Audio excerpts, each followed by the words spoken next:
Le Moyen-Âge est divisé en deux. Il y a le Moyen-Âge 1 et il y a le Moyen-Âge 2. Le Moyen-Âge 1, c'est du 5e au 10e siècle. Donc, après la grande première phase que nous avons vue, qui est l'Église primitive et la mission du 1er au 5e siècle, nous allons maintenant analyser le grand 2, l'Église primitive et la mission au Moyen-Âge. Tout ce que nous avons vu jusqu'au 5e siècle, c'est l'Église primitive. À partir du 5e siècle, c'est-à-dire après les pères de l'Église, nous allons entrer dans la deuxième grande partie, qui est l'Église et la mission au Moyen-Âge. Et le Moyen-Âge va être divisé en deux. Le Moyen-Âge 1, la mission. Donc, ça part du 5e au 10e siècle.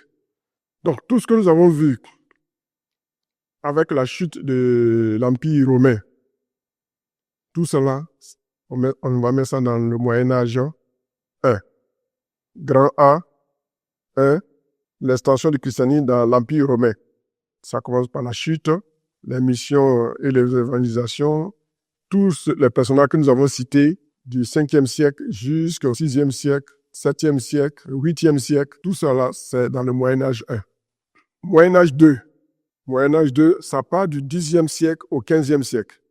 Nous allons voir du 10e au 15e siècle, qu'est-ce qui a caractérisé, n'est-ce pas, cette époque par rapport à la mission. Mais avant cela, récapitulons rapidement ce que nous venons de voir sur le Moyen-Âge 1. On peut récapituler en disant ceci. Le premier siècle, fondation de la mission. Le deuxième siècle, préservation de la doctrine de la mission de l'Église. Le troisième siècle, quatrième siècle, préservation apologétique de l'Église contre les hérésies.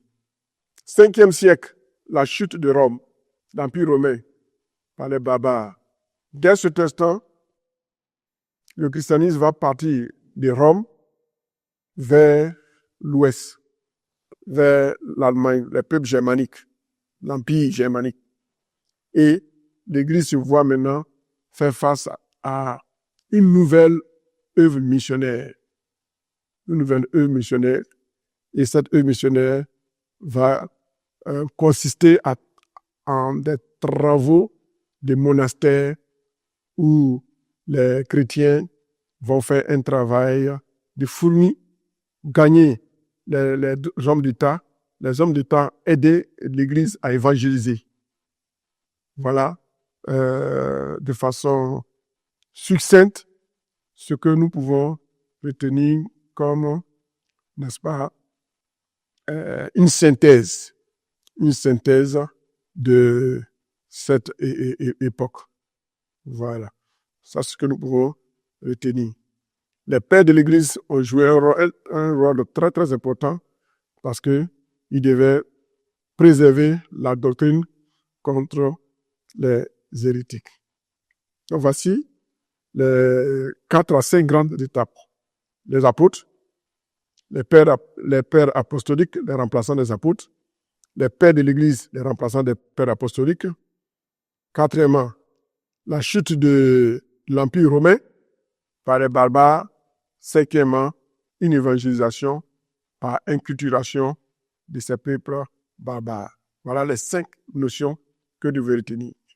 La deuxième grande étape, c'est le Moyen-Âge 1. Le Moyen-Âge divisé en deux. Moyen-Âge 1, Moyen-Âge 2.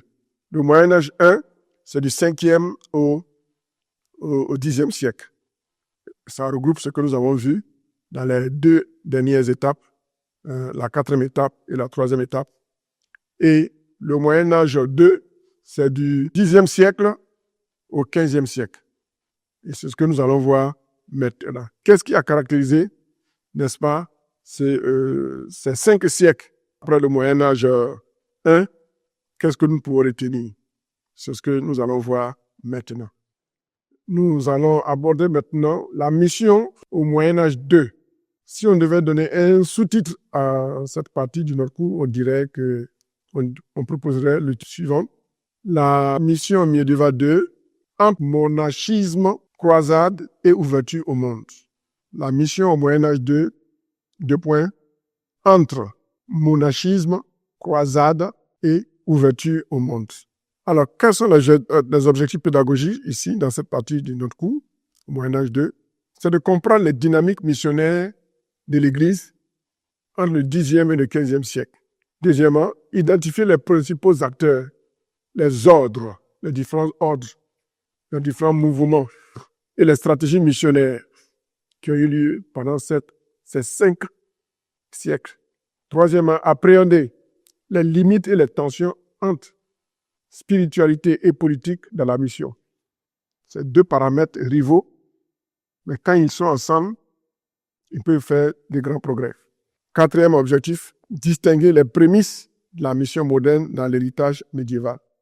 C'est-à-dire, les prémices, les premiers fruits de la mission moderne sont nés, n'est-ce pas, de la mission au Moyen-Âge 2. Quel est le contexte général de cette période? La chute de Rome intervient vers la fin du 5e siècle. Le tissu politique en Europe va être recomposé. La capitale politique va partir de Rome à l'ouest, en Allemagne. Une réorganisation de l'Église, la stabilité de l'Église, l'autorité, n'est-ce pas, de l'Église et l'expansion de l'Église. Mais aussi, cette Église va évoluer dans un contexte de tension entre le pouvoir spirituel et le pouvoir séculier. L'Église et la politique vont être des rivaux après une bonne accalmie, une bonne stabilité.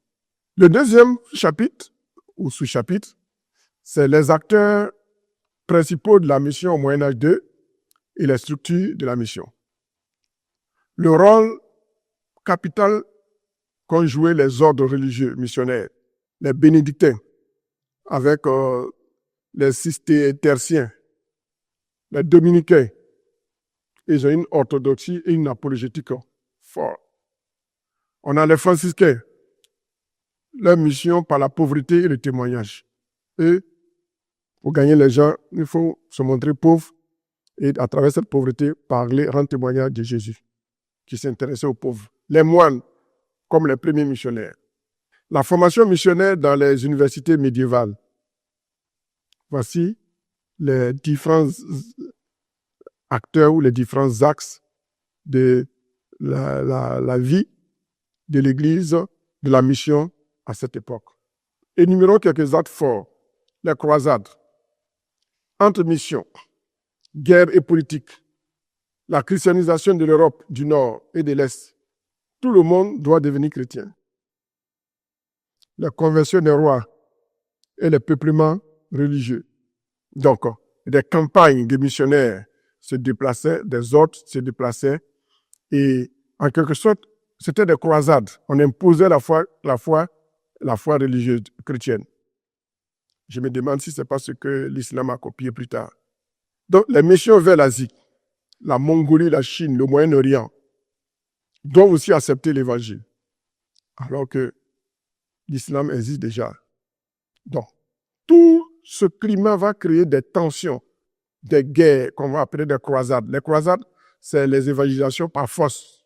On vous soumet. Au niveau des figures missionnaires, nous pouvons retenir François d'Assise et la mission par la paix. Lui, il a fait sa mission par la paix. Raymond Loulé et l'apologétique interreligieuse. Donc, lui, il faisait l'apologétique entre les religions et il raisonnait, il amenait les gens à accepter Jésus. Boniface, lui, il est appelé l'apôtre des Germains. Donc, il a travaillé beaucoup en Allemagne. Les conversions de masse ou les conversions du cœur, les limites, les tensions et l'héritage. Puisque c'est par croisade, par les croisés, que les peuples se convertissaient. Tout un village, si le roi est converti, tous ces sujets doivent se convertir. Alors la question que j'aimerais vous poser, ces gens de conversion sont-elles des vraies conversions? Quand on se convertit à cause de son papa et à cause de son chef, de son roi qui est converti. Ça peut faire l'objet d'une discussion dans un examen. Donc, comment pouvons-nous appliquer toutes ces théories? Peut-on parler de mission dans les croisades Première question. Voyons l'étude du cas. La mission de Rubruck chez les Mongols. La lecture théologique, évangélisation et interculturation. C'est-à-dire, on évangélise en rentrant dans la culture du peuple qu'on veut évangéliser et on l'éclaire. Est-ce que les textes des pères médiévaux, on pourrait faire des recherches là-dessus? C'est-à-dire, aller chercher, faire des recherches en bibliothèque ou sur Internet. Vous mettez chronique des croisades et vous allez faire des recherches.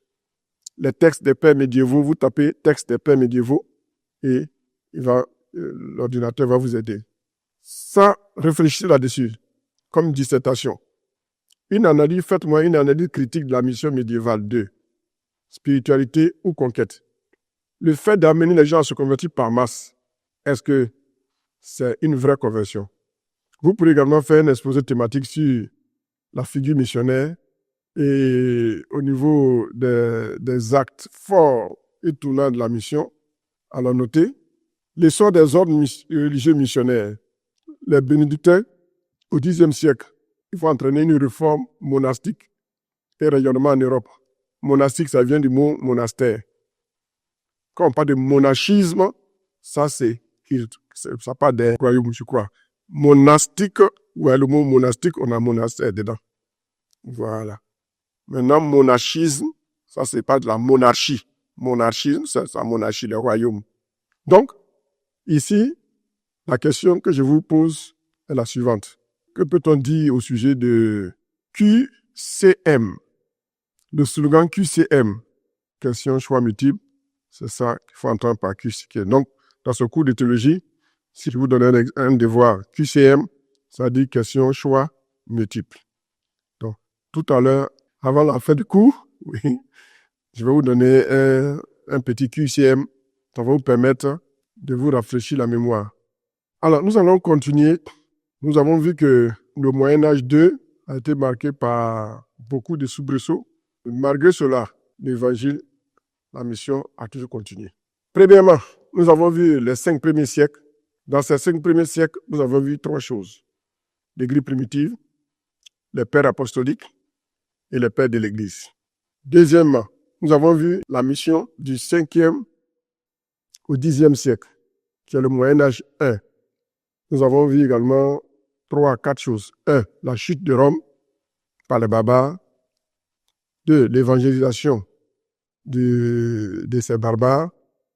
Début de l'œuvre des monastères. Le Moyen-Âge 2. Nous avons vu qu'il a été caractérisé par 4 à 5 grands éléments.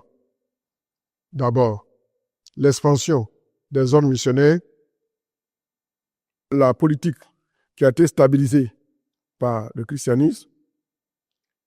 Troisièmement, le christianisme qui a pris toute l'Europe du Nord et l'Europe de l'Est, et la diplomatie culturelle que la mission a utilisée pour aller vers les peuples non atteints.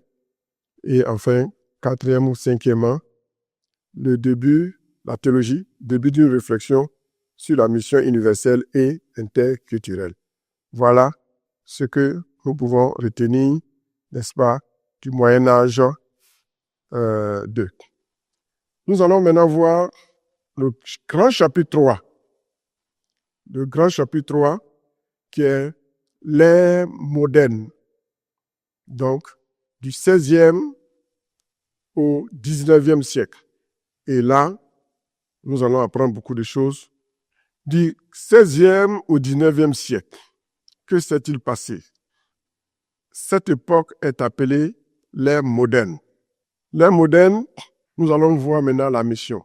Voilà. L'ère moderne commence à la fin du 15e siècle, précisément en 1492, avec 2 événements majeurs qu'il faut retenir. 2 événements majeurs. Pourquoi 1492? 1492, c'est la découverte de quoi? L'Amérique par Christophe Colomb. Et le deuxième événement qui a marqué cette date, c'est la chute de Grenade. Fin du règne de l'Empire espagnol, ce qu'on appelait la Reconquista en Espagne, réunification chrétienne de la péninsule ibérique, et troisième phase, début de la mission mondiale coloniale. Les grandes explorations ouvrent l'ère des missions transcontinentales. Tout a été préparé par Dieu. Rien n'a été fait au hasard. C'est vrai, les instruments humains ont exagéré, mais la main de Dieu était derrière. Très important. Donc, si nous devons découper le temps jusqu'à nos jours, on pourrait dire l'Antiquité, c'est jusqu'à la chute de Rome, en 476. Moins 3000 ans jusqu'à 476, c'est l'Antiquité, après Jésus. Moyen-Âge, 1 et 2, 476 jusqu'à 1492, c'est-à-dire 15e siècle, qui correspond avec la découverte de l'Amérique. Et l'époque moderne, avec la découverte de l'Amérique, jusqu'à 1789. Pourquoi 1789? 1789, c'est quoi? C'est la Révolution française.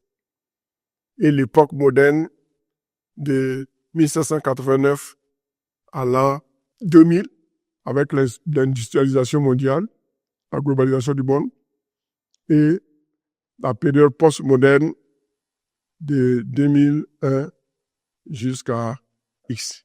Donc, voilà comment nous pouvons découper le monde depuis l'Antiquité jusqu'à nos jours. Alors, pour ce qui est de l'ère moderne commence avec, n'est-ce pas, un événement très important, la découverte de l'Amérique par Christophe Colomb. Alors, cette découverte de l'Amérique par Christophe Colomb interpelle, parce que jusqu'alors, l'Occident tournait entre lui. Tout se passait à l'Occident, en Europe, disons. Mais en 1492, la découverte de l'Amérique par Christophe Colomb va ouvrir les yeux. En dehors de nous, il y a un autre monde qui existe, il y a d'autres territoires. C'est ainsi que le peuple occidental va commencer. Les Portugais et les Espagnols, qui étaient des grands navigateurs, vont se lancer, n'est-ce pas, après Christophe Colomb, à la découverte. Mais il ne s'agira pas seulement cette fois-ci de découvrir l'Amérique, mais aussi la colonisation, l'Afrique va suivre. Voilà comment les différentes époques vont se former.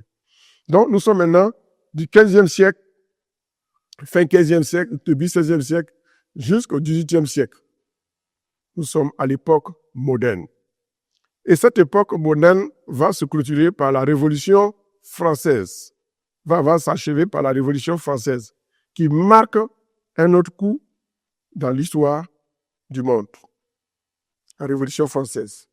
L'époque moderne commence début 16e siècle et termine 18e siècle.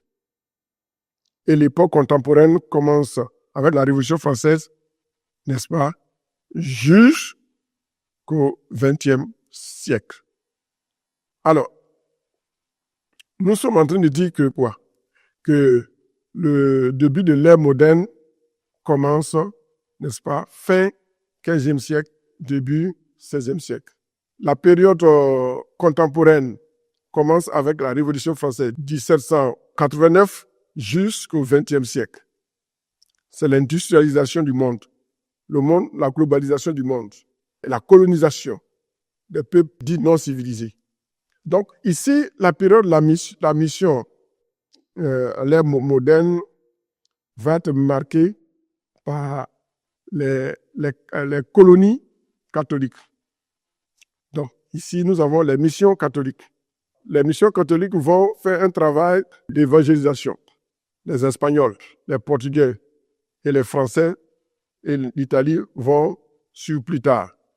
Mais les premières colonies, missions catholiques coloniales, c'est les Espagnols et les Portugais. Ensuite, il va y avoir création des congrégations missionnaires, donc des associations missionnaires avec les jésuites. Ça commence déjà au milieu du XVIe siècle. Au milieu du XVIe siècle. Nous sommes à la période moderne, début du XVIe siècle.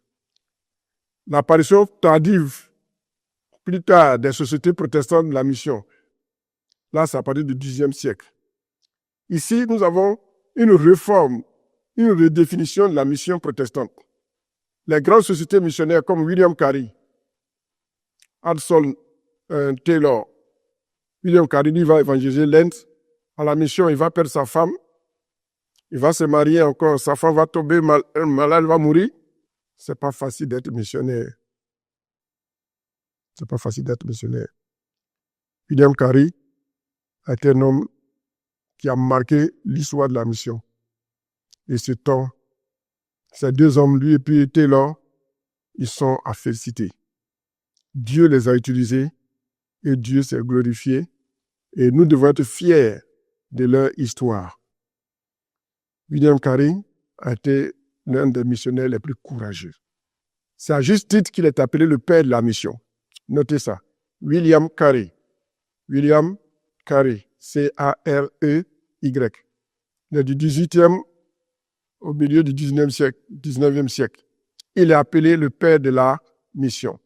Parce que c'est lui qui va montrer le travail missionnaire, celui qui va vulgariser le travail missionnaire, et c'est lui qui va révolutionner le travail missionnaire.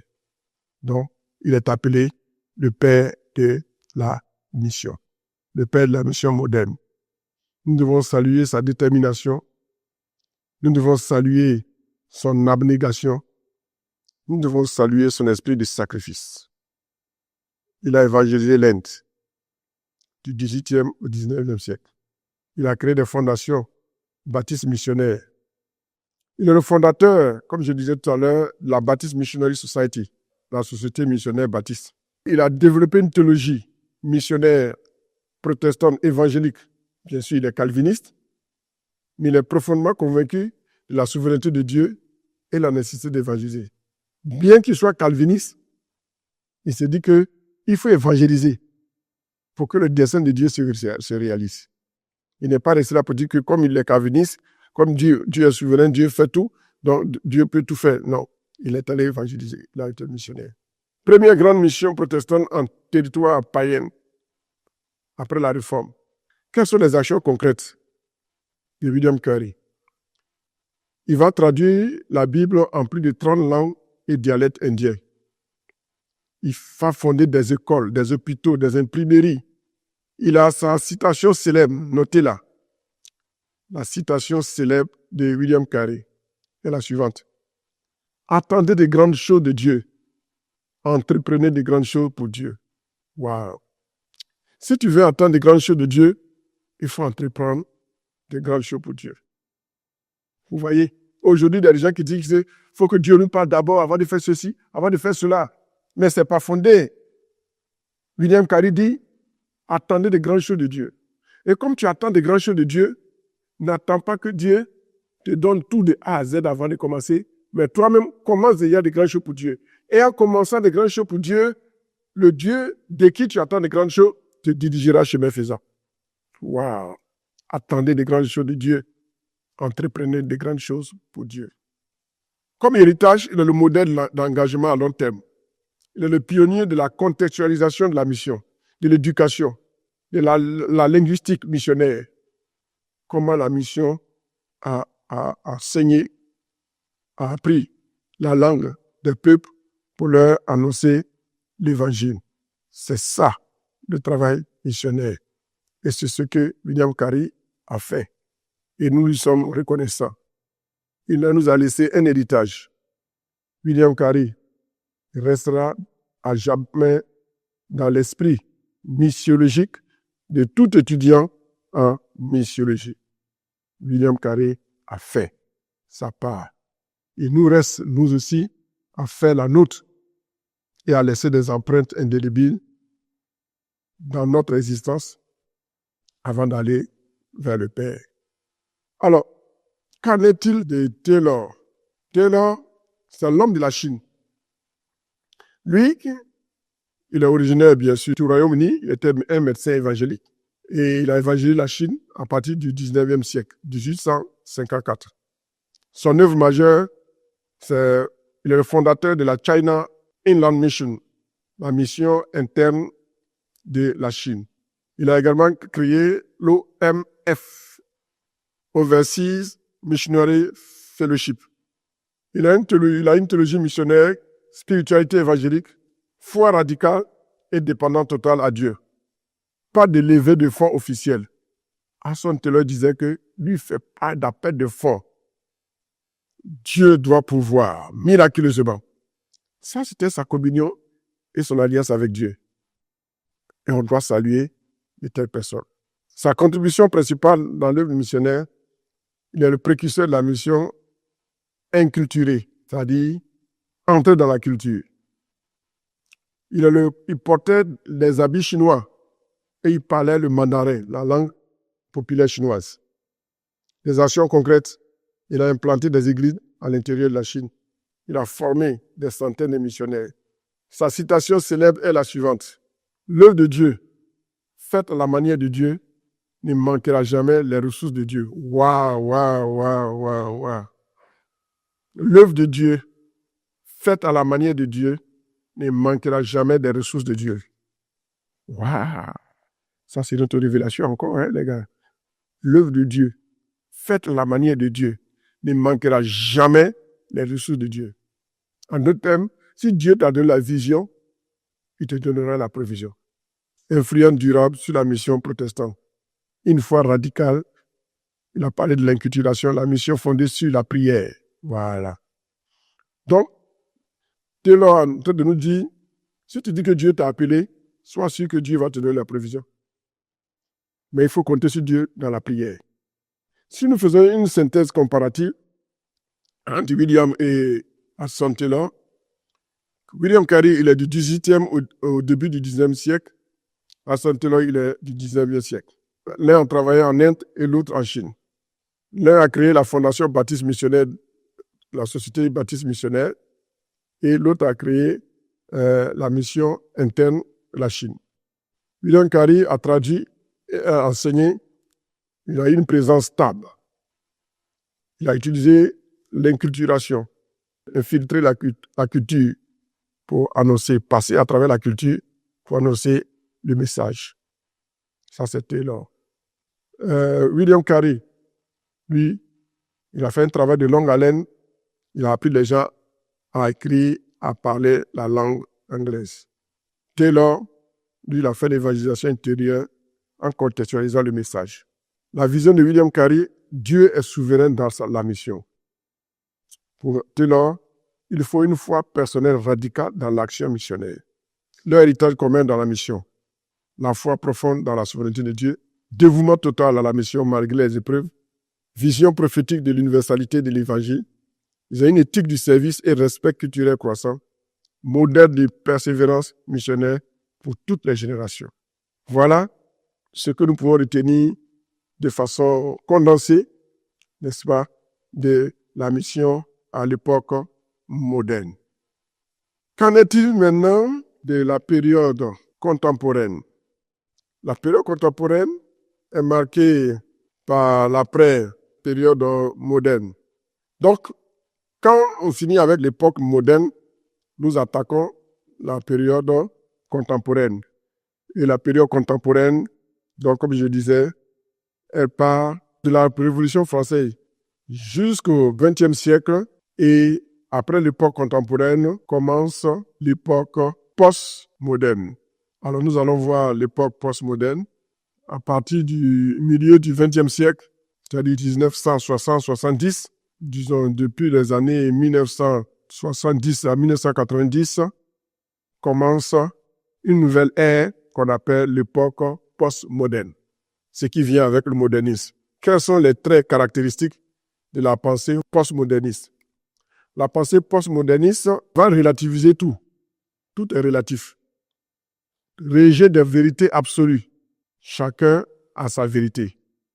Donc, tu ne dois pas m'imposer ta vérité. C'est le pluralisme, la coexistence des croyances, des valeurs, des styles de vie. Donc, il faut vivre ensemble. Les Woubi et les non-Woubi doivent vivre ensemble. Ils doivent cohabiter. Un musulman peut marier une chrétienne peut marier un musulman. C'est ça, le postmodernisme. Dans le postmodernisme, on veut détruire, on est méfiant envers tout ce qui est dominant, tel que les évangiles. L'évangile est un récit dominant parce qu'il fait appel à une métaphysique forte. On veut ramener tout à la subjectivité. Toi, tu es plus important que la communauté. Donc, c'est ça le postmodernisme. Et malheureusement, les caractéristiques de cette période postmoderniste a une influence dans la Bible. Avant l'époque moderniste, l'auteur des écrits bibliques est dans la Bible. Dans la période contemporaine, c'est le destinataire qui te permet de comprendre le message. Dans la période postmoderne, c'est toi le lecteur qui détermine le sens du message. Donc, vous voyez que tout ce qui se passe dans le monde influence aussi malheureusement la foi chrétienne. En cela, nous devons être très, très vigilants. Dans la période postmoderniste, on rejette tout ce qui est autorité biblique. Une suspicion, une méfiance envers les institutions religieuses, tout ce qui est d'ordre religieux, spirituel, on s'en méfie.